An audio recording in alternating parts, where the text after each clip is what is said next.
Guys, welcome to Aruna teach Kannada YouTube channel. So ಇವತ್ತಿನ ವಿಡಿಯೋದಲ್ಲಿ third year BA optional Kannada ಯಾರು ತೊಗೊಂಡಿದ್ದಾರೆ ಐಚ್ಛಿಕ ಕನ್ನಡ, ಅದರಲ್ಲಿ ಟೆಕ್ಸ್ಟ್ ಬುಕ್ 4ರಲ್ಲಿ ಬರುವಂತಹ ಬ್ಲಾಕ್ 3ನಲ್ಲಿ ಘಟಕ 18ರ ಬಗ್ಗೆ ಇವತ್ತಿನ ಲೆಸನಲ್ಲಿ ತಿಳ್ಕೊಳ್ಳೋಣ. ಆ ಲೆಸನ್ ನೇಮ್, ರಸ, ಧ್ವನಿ, ಔಚಿತ್ಯ, ಒಟ್ಟು ನೋಟದ ಬಗ್ಗೆ ಇವತ್ತಿನ ವಿಡಿಯೋದಲ್ಲಿ ತಿಳ್ಕೊಳ್ಳೋಣ ಅಂತ ಹೇಳ್ತಾ ಲೆಸನ್ ಪೀಠಿಕೆ. ಭಾರತೀಯ ಕಾವ್ಯಶಾಸ್ತ್ರದಲ್ಲಿ ರಸ, ಧ್ವನಿ ಮತ್ತು ಔಚಿತ್ಯ ಎಂಬ 3 ತತ್ವಗಳಿದೆ.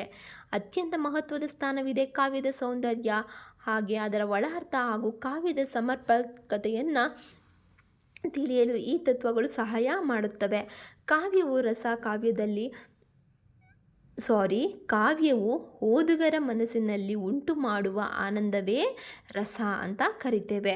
ಕಾವ್ಯದಲ್ಲಿ ನೇರವಾಗಿ ಹೇಳದ ಅರ್ಥವನ್ನು ಸೂಚಿಸುವ ಶಕ್ತಿಯೇ ಧ್ವನಿ. ಯಾವ ವಿಷಯ ಯಾವ ಸಂದರ್ಭದಲ್ಲಿ ಹೀಗೆ ವ್ಯಕ್ತವಾಗಬೇಕು ಎಂಬ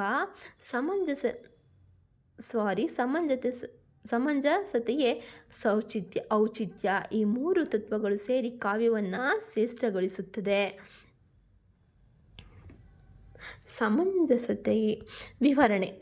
ರಸದ ಅರ್ಥ. ರಸ ಎಂದರೆ ಆನಂದ ಆಸ್ವಾದನೆ. ಕಾವ್ಯ ಅಥವಾ ನಾಟಕವನ್ನು ಓದಿದಾಗ ಅಥವಾ ನೋಡಿದಾಗ ಮನಸ್ಸಿನಲ್ಲಿ ಉಂಟಾಗುವ ಭಾವಾನಂದವೇ ರಸ. ರಸವೈಷಮ್ ಎಂದು ಭಾರತೀಯ ಅಲಂಕಾರ ಶಾಸ್ತ್ರದಲ್ಲಿ ಹೇಳಲಾಗಿದೆ. ರಸ ಸಿದ್ಧಾಂತದ ಮೂಲ. ರಸ ಸಿದ್ಧಾಂತವನ್ನು ಮೊದಲಿಗೆ ಪ್ರತಿಪಾದಿಸಿದವರು ಯಾರು ಅಂದರೆ ಭರತ ಮುನಿ. ಅವರ ನಾಟ್ಯಶಾಸ್ತ್ರದಲ್ಲಿ ರಸದ ವಿವರಣೆ ನಮಗೆ ದೊರೆಯುತ್ತೆ. ರಸಸೂತ್ರ ಅಂದರೆ ಅದರ ರಸಸೂತ್ರ ಇದು. ವಿಭಾವಾನುಭಾವ್ಯ ವಿಚಾರಿ ಸಂಯೋಗ ರಸ ನಿಷ್ಪತ್ತಿ ಅಂತ. ಅಂದರೆ ವಿಭಾವ, ಅನುಭವ ಮತ್ತು ವ್ಯಭಿಚಾರಿ ಭಾವಗಳ ಸಂಯೋಗದಿಂದ ರಸ ಉಂಟಾಗುತ್ತದೆ ಎಂದರ್ಥ. ಸೊ ನಿಮಗೆ ಇಂದಿನ ವಿಡಿಯೋದಲ್ಲಿ ಹೇಳಿದಾಗೆ ನೀವು ಪ್ರತಿಯೊಂದು ನೋಟ್ಸನ್ನು ಪ್ರತಿಯೊಂದು ಪುಟಗಳನ್ನು ನಾನು ಎಕ್ಸ್ಪ್ಲೇನ್ ಮಾಡಬೇಕಾದ್ರೆ ನೀವು ಸ್ಕ್ರೀನ್ಶಾಟ್ ತಗೊಂಡು ನೀವು ಹೆಲ್ಪ್ಫುಲ್ ಮಾಡ್ಕೋಬೋದು ಅಂತ ಹೇಳ್ತಾ ಲೆಟ್ಸ್ ಕಂಟಿನ್ಯೂ.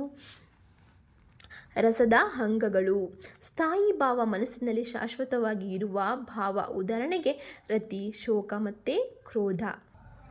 ವಿಭಾವ ಅಂದರೆ ರಸ ಹುಟ್ಟಲು ಕಾರಣವಾಗುವ ಅಂಶಗಳು. ಅವಲಂಬನ ವಿಭಾವ ಮತ್ತು ಉದ್ದೀಪನ ವಿಭಾವ.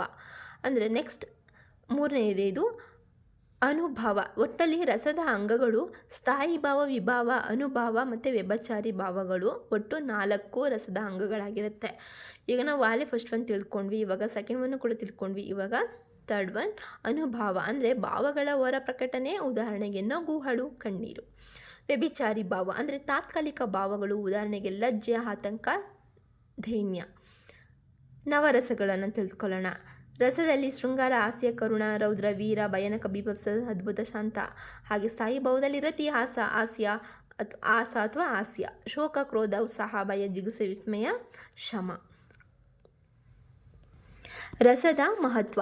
ಕಾವ್ಯಕ್ಕೆ ಜೀವ ತುಂಬುವುದು ರಸ. ಓದುಗರ ಮನಸ್ಸಿಗೆ ಆನಂದವನ್ನು ನೀಡುವುದು ರಸ. ಕಾವ್ಯದ ಸೌಂದರ್ಯವನ್ನು ಹೆಚ್ಚಿಸುವುದು ರಸ. ಸೆಕೆಂಡ್ ಒನ್ ಧ್ವನಿ ಸಿದ್ಧಾಂತ. ಧ್ವನಿಯ ಅರ್ಥ ಕಾವ್ಯದಲ್ಲಿ ನೇರವಾಗಿ ಹೇಳದೆ ಸೂಚನೆಯ ಮೂಲಕ ಅರ್ಥ ವ್ಯಕ್ತವಾಗುವುದೇ ಧ್ವನಿ. ಪದದ ಅಡಗಿದ ಅರ್ಥವನ್ನು ಗ್ರಹಿಸುವುದೇ ಧ್ವನಿಯ ಮುಖ್ಯ ಲಕ್ಷಣವಾಗಿದೆ.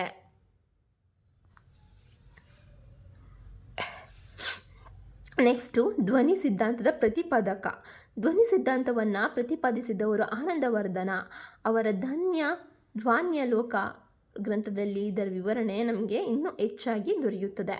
ಧ್ವನಿಯ ವ್ಯಾಖ್ಯಾನ. ವ್ಯಾಚಾರ್ಥಕ್ಕಿಂತ ವ್ಯಂಗ್ಯಾರ್ಥಕ್ಕೆ ಹೆಚ್ಚು ಮಹತ್ವ ದೊರಕುವ ಕಾವ್ಯವೇ ಧ್ವನಿ ಕಾವ್ಯ. ಧ್ವನಿಯ ಪ್ರಭೇದಗಳು. ವಸ್ತುಧ್ವನಿ ಅಂದರೆ ಒಂದು ವಿಷಯವನ್ನು ಪರೋಕ್ಷವಾಗಿ ಸೂಚಿಸುವುದಕ್ಕೆ ಏನಂತ ಕರಿತೇವೆ? ವಸ್ತುಧ್ವನಿ ಅಂತ ಕರಿತೇವೆ. ಹಾಗೆ ಅಲಂಕಾರ ಧ್ವನಿಯಲ್ಲಿ ಅಲಂಕಾರದ ಮೂಲಕ ಅರ್ಥ ಸೂಚಿಸುವುದನ್ನು ನಾವು ಅಲಂಕಾರ ಧ್ವನಿ ಅಂತ ಕರಿತೇವೆ. ರಸಧ್ವನಿ ಅಂದರೆ ರಸವನ್ನು ಸೂಕ್ಷ್ಮವಾಗಿ ಸೂಚಿಸುವುದು. ಇದು ಅತ್ಯುನ್ನತ ಧ್ವನಿ ಎಂದು ಪರಿಗಣಿಸಲಾಗಿದೆ. ನೆಕ್ಸ್ಟು ಧ್ವನಿಯ ಮಹತ್ವ. ಕಾವ್ಯಕ್ಕೆ ಆಳವಾದ ಅರ್ಥ ನೀಡುತ್ತದೆ. ಓದುಗರ ಕಲ್ಪನೆಗೆ ಅವಕಾಶ ಕೊಡುತ್ತದೆ.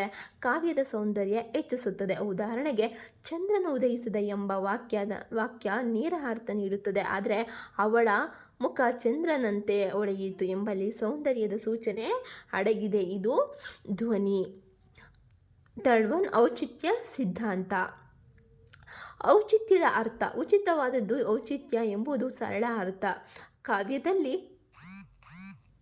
ಯಾವ ವಿಷಯ ಯಾವ ಸಂದರ್ಭದಲ್ಲಿ ಹೇಗೆ ಬರಬೇಕು ಎಂಬ ಸಮಂಜಸತೆಯೇ ಔಚಿತ್ಯ. ಔಚಿತ್ಯದ ಸಿದ್ಧಾಂತದ ಪ್ರತಿಪಾದಕರು ಯಾರಂದರೆ, ಈ ಸಿದ್ಧಾಂತವನ್ನು ವಿಶೇಷವಾಗಿ ವಿವರಿಸಿದವರು ಕ್ಷಮೇಂದ್ರ.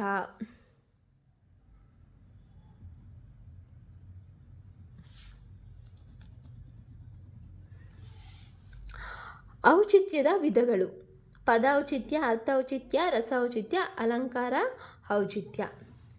ಸೊ ಇವಾಗ ನಾವು ಪದ ಔಚಿತ್ಯದ ಬಗ್ಗೆ ನೋಡೋಣ.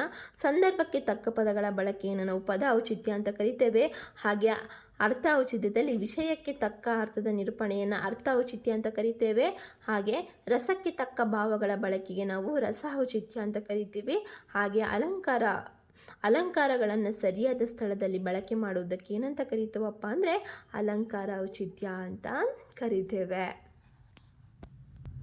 ಔಚಿತ್ಯದ ಮಹತ್ವ: ಕಾವ್ಯದಲ್ಲಿ ಸಮತೋಲನ ಕಾಪಾಡುತ್ತದೆ, ಅಸಂಗತೆಯನ್ನು ತಪ್ಪಿಸುತ್ತದೆ, ಕಾವ್ಯವನ್ನು ಸಹಜ ಮತ್ತು ಸುಂದರವಾಗಿಸುತ್ತದೆ. ಉದಾಹರಣೆಗೆ, ಶೋಕದ ಸಂದರ್ಭದಲ್ಲಿ ಹಾಸ್ಯದ ಮಾತು ಬಳಸಿದರೆ ಅದು ಅನೌಚಿತ್ಯವಾಗುತ್ತದೆ. ಆದ್ದರಿಂದ ಸಂದರ್ಭಕ್ಕೆ ತಕ್ಕ ಭಾವ ಮತ್ತು ಪದಗಳನ್ನು ಬಳಸಬೇಕು.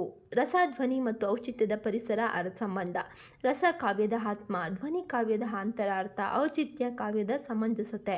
ಈ ಮೂರು ತತ್ವಗಳು ಪರಸ್ಪರ ಸಂಬಂಧ ಹೊಂದಿದೆ. ಧ್ವನಿಯ ಮೂಲಕ ರಸ ಸ್ಪಷ್ಟವಾಗುತ್ತದೆ, ಔಚಿತ್ಯದಿಂದ ರಸದ ಸೌಂದರ್ಯ ಉಳಿಯುತ್ತದೆ. ಆದ್ದರಿಂದ ಕಾವ್ಯದ ಪೂರ್ಣ ಸೌಂದರ್ಯಕ್ಕಾಗಿ ಈ ಮೂರು ತತ್ವಗಳು ಅಗತ್ಯವಾಗಿದೆ. ಸೊ ಕೊನೆಯದಾಗಿ ಉಪಸಂಹಾರವನ್ನು ನೋಡೋಣ. ಭಾರತೀಯ ಕಾವ್ಯಶಾಸ್ತ್ರದಲ್ಲಿ ರಸ, ಧ್ವನಿ ಮತ್ತು ಔಚಿತ್ಯ ಸಿದ್ಧಾಂತಗಳು ಅತ್ಯಂತ ಪ್ರಮುಖವಾದವು.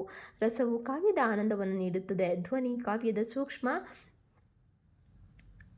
ಅರ್ಥವನ್ನು ತಿಳಿಸುತ್ತದೆ, ಔಚಿತ್ಯ ಕಾವ್ಯದ ಸಮರ್ಪಕತೆಯನ್ನು ಕಾಪಾಡುತ್ತದೆ. ಈ ಮೂರು ಸಿದ್ಧಾಂತಗಳು ಸೇರಿ ಕಾವ್ಯವನ್ನು ಶ್ರೇಷ್ಠ ಮತ್ತು ಹೃದಯಸ್ಪರ್ಶಿಯಾಗಿಸುತ್ತವೆ. ಆದ್ದರಿಂದ ಭಾರತೀಯ ಸಾಹಿತ್ಯ ಪರಂಪರೆಯಲ್ಲಿ ಇವುಗಳಿಗೆ ಶಾಶ್ವತ ಸ್ಥಾನವಿದೆ. ಸೊ ಇದು ಬ್ಲಾಕ್ 3ರ ಲೆಸನ್. ಸೊ ಇಲ್ಲಿಗೆ ಮುಗಿಯಿತು. ಇನ್ನು ಬ್ಲಾಕ್ 4 ಅದರಲ್ಲಿ ಸಾಹಿತ್ಯ ವಿಮರ್ಶೆ. ಬ್ಲಾಕ್ 1, ಬ್ಲಾಕ್ 2, ಬ್ಲಾಕ್ 3 ಎಲ್ಲ ಕಾವ್ಯ ಮೀಮಾಂಸೆಯ ಬಗ್ಗೆ ಇತ್ತು. ಸೊ ಬ್ಲಾಕ್ 4 ಮತ್ತು ಸಾಹಿತ್ಯ ವಿಮರ್ಶೆಯ ತತ್ವಗಳ ಬಗ್ಗೆ ನಾವು ಮುಂದಿನ ವಿಡಿಯೋದಲ್ಲಿ ತಿಳ್ಕೊತೇವೆ. ಸೊ ಅದು ಬ್ಲಾಕ್ 4ರ ಲೆಸನ್ 19 ಬಗ್ಗೆ ನಾವು ತಿಳ್ಕೊತೇವೆ.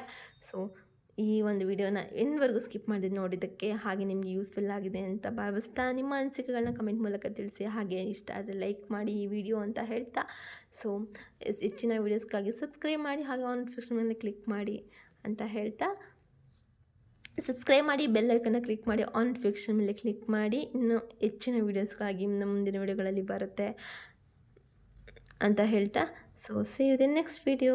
Bye, take care.